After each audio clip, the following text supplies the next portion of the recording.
Kisah Qabil dengan Habil dirakamkan dalam Al-Quran yang berkaitan dengan kisah pengorbanan. Sebab Qabil dan Habil ini ialah manusia pertama. Qabil, abang, dia lahir bersama dengan kembarnya yang perempuan cantik. Habil ini adik, dia punya kembar tak berapa nak cantik. Cantik orang apa lagi lah, lebih kurang macam tu. So bila syariat Nabi Adam ketika itu nak kembang biak manusia macam mana, tak dapat, tidak, mesti kena kahwin adik-beradik. Yang ni boleh kahwin adik-beradik, iaitu zaman anak-anak Nabi Adam boleh kahwin sesama adik-beradik, tetapi bukan sama-sama kembar. Qabil kena kahwin dengan kembar Habil yang tak cantik. Habil pula bertuah sebab dapat kembar Qabil yang memang jelita cun melecun. Maka Qabil tak puas hati. Aku nak kembar aku yang cantik, aku tak mau kembar Habil yang tak lawa itu. Para perempuan, dirakamkan dalam Al-Quran. Watlu alaihim naba'a abnai Adam bil haqq. Dan ceritakanlah tentang kisah dua orang anak Nabi Adam. Naba'a abnai Adam, kisah story dua anak Adam bil haq, dengan benar. Jangan kita pusing-pusing lagi. Lalu macam mana nak buktikan siapa yang dapat cantik tu? Caranya ialah Qabil dengan Habil kena persembahkan korban kepada Allah. Qabil ini kerjanya sebagai petani, berjaya. Habil pula penternak yang berjaya. Cara macam mana? Qabil kena ambil satu buah yang ranum, yang masak, yang cantik, yang besar, naik ke atas sebuah bukit, letakkan di puncaknya.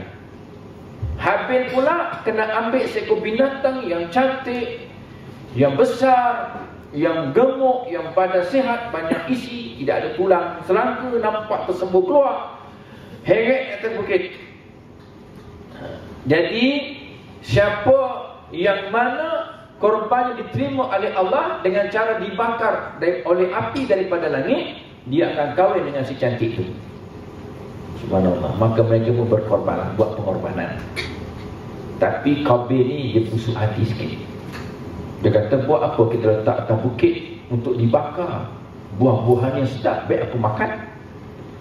Buah-buahan yang berulat dia ambil letak atas bukit. Habil ini taat berperintah Allah. Dia cari lembu ataupun binatang yang besar, yang banyak isi, dia heret atas bukit. Tiba-tiba masing-masing tengok siapa yang diterima oleh Allah, satu api menyambar Habil punya korban itu, binatang yang gemuk. Maka Habil akan kahwin dengan si cantik manis itu. إِذْ قَرَّبَا قُرْبَانًا فَتُقُبِّلَ مِنْ أَحَدِهِمَا وَلَمْ يُتَقَبَّلْ مِنَ الْآخَرِ. Ingatlah ketika mana kata Allah, kedua-duanya persembahkan korban kepada Allah. فَتُقُبِّلَ مِنْ أَحَدِهِمَا, diterima korban salah seorang, وَلَمْ يُتَقَبَّلْ مِنَ الْآخَرِ, tidak diterima satu lagi. Ini sejarah korban yang pertama.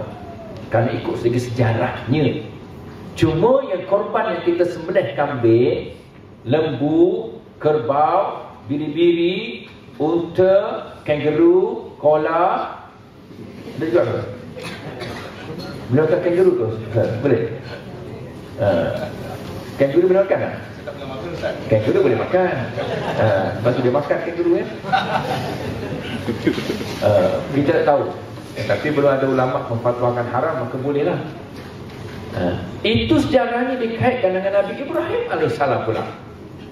Sejarah manusia berkorban kepada Allah. Yes, kedua-dua anak Nabi Adam, Qabil dan Habil. Ada pun yang sembelih binatang berkaki empat, dua tak boleh. Kita korban ayam atau ni, no way. Itik ke angsa murah sikit kan, senang pun senang. Tak kita butuh yang ramai-ramai nak berubah tadi, tak boleh, mesti kaki empat. Ada pun yang si kerbau pendek kaki empat juga, tak boleh. Ni kaki empat yang halal saja. Tak faham ke? Nampak kaki pendek. Di Singapura dipanggil baby. Baby kaki pendek. Itu mah haram lah, tak boleh sembelih. Tak sembelih pun tetap haram. Ustaz, baby sembelih tak sembelih? Haram juga. Dah sama Ustaz, sama dah. Haram juga. Si baby tu tak boleh. Ini dikaitkan dengan kisah Nabi Ibrahim alaihissalam.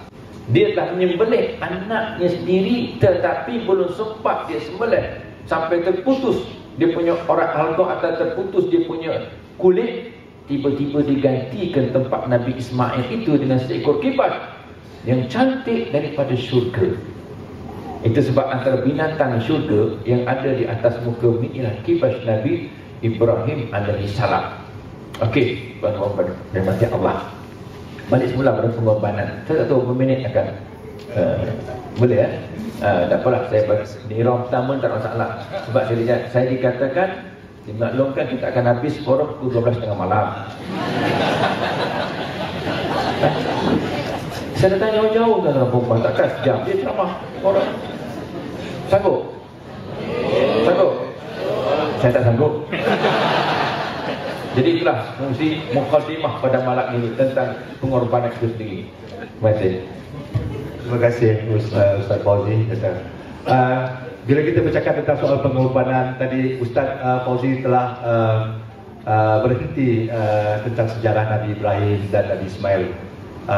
Tapi kita mungkin akan lanjutkan dari sejarah pengorbanan itu sendiri bila kita sejarah tentang Siti Hajar, di mana Nabi Ibrahim meninggalkan Siti Hajar dengan Nabi Ismail di satu gurun tanpa air, satu pengorbanan. Mungkin dari sejarah itu sendiri boleh kita minta pengertian kepada Ibu Salbiah. Dipersilakan. Assalamualaikum warahmatullahi wabarakatuh. Syukur alhamdulillah kepada Allah Taala yang telah memberi kita semua panjang usia, dan dengan izinnya juga kita dapat bertemu dan berkumpul di majlis yang berkah dan bertuah ini. Mudah-mudahan pertemuan kita yang singkat ini akan mendapat rahmat daripada Allah SWT dan akan mendapat syafaat dengan kita Nabi Muhammad SAW. Sebelum saya mulakan majlis ini, sebelum saya mohon maaf kerana saya bukanlah seorang pendakwah. Hanya saya berduduk di sini hanya nak berkongsi pengalaman dengan anak-anak, ibu-ibu dan semuanya pada hadirin dan hadirat sekalian. Ya. Berkenaan tadi yang saya katakan berkenaan dengan pengorbanan Nabi Adam AS dan putera-putranya, kemudian pengorbanan Nabi Ibrahim AS. Saya akan menyentuh sikit tentang pengorbanan seorang ibu. Seorang ibu, Siti Hajar, dengan susah payah ditinggalkan oleh Nabi Ibrahim AS di padang pasir dengan tandus, dengan tidak berair, dengan tidak satu makanan dan tumbuh-tumbuhan.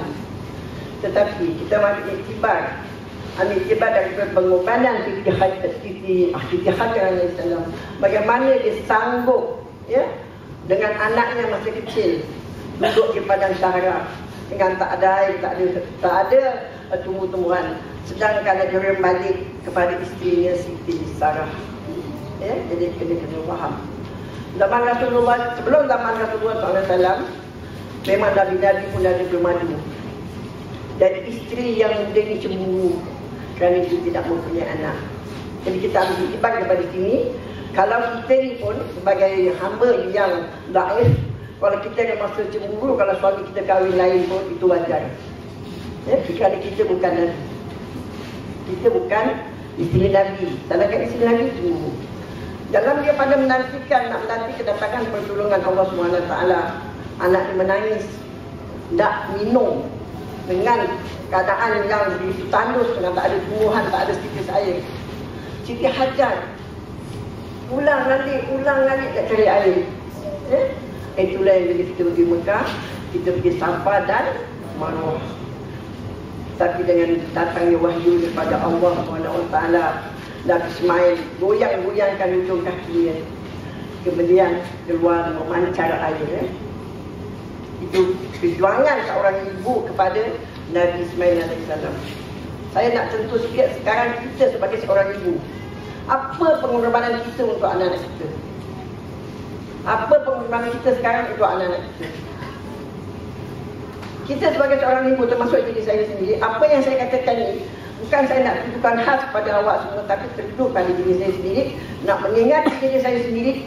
Kita kaji diri kita, apa yang telah kita korbankan untuk anak kita. Pengorbanan kita sangat besar. Wahai anak-anak sekalian yang muda-muda, pengorbanan seorang ibu sangat besar. Cuba kita bayangkan, siapa yang dalam rumah tangga, semenjak mereka mengandung sampai melahirkan, kemudian menyusukan dan kemudian membesarkan kamu sehingga kamu menjadi seorang manusia yang gagah dan perkasa dan jadi seorang puteri yang cantik di kita. Cuba tanya pada diri sendiri, apa pula pengorbanan anak-anak terhadap orang tua? Anak-anak, kalau kita nak balas jasa orang tua kita, memang tak akan terbalas. Sebagaimana Nabi Muhammad SAW bersabda, sekiranya seorang anak nak membalas jasa seorang ibu, walau kamu sedot dalam ibu kamu pun, kamu tak akan terbalas. Ya? Apalagi dengan harta benda. Sekarang katakanlah, selalu kita dengar anak-anak kita berkata, mak apa lagi kurang? Saya dah beli rumah, dah beli kereta, dah beli tukang gaji, mak apa lagi nak di sini? Itu bukan dasarnya kita kepada orang tua. Dasar kita kepada orang tua adalah kita menjaga mereka dengan penuh kasih sayang, mendengar kata mereka dengan penuh kasih sayang, berkorban untuk mereka. Sekarang zaman sains dan teknologi, anak-anak belajar semua tinggi, tapi sayang, tak ada satu pun yang boleh membela mak dalam rumah. Mak kadang-kadang dibiarkan dengan orang tua sampai meninggal dunia. Apa yang kamu buat? Di mana pengorbanan anak-anak pada orang tua? Ya? Mak bela-bela kita 10. Kenapa kita 10 tak bela-bela mak satu? Di mana letaknya pengorbanan kita pula? Tak ada. Semata-mata maaf kakak, saya minta maaf sekali lagi, kita dah dalam keduniaan. Kita dah pentingkan dunia, tapi kita lupa mak bapak kita. Kadang-kadang mak pun begitu, kejarkan keduniaan, kejarkan nak glamour, masuk persatuan sana, masuk persatuan sini, jadi member sana, jadi jawatan sini, jadi presiden sana, jadi presiden sini, tapi di rumah termakan lain. Makan anak tak terurus, suami tak terurus, mak pun tak terurus. Dia wanita sekarang, tak maaf. Wanita sekarang pelajaran tinggi, tapi hanya semata-mata untuk kerja dunia. Dunia ni kan akan kita tinggalkan. Kita tak kekal di sini. Yang kekal ada di akhirat.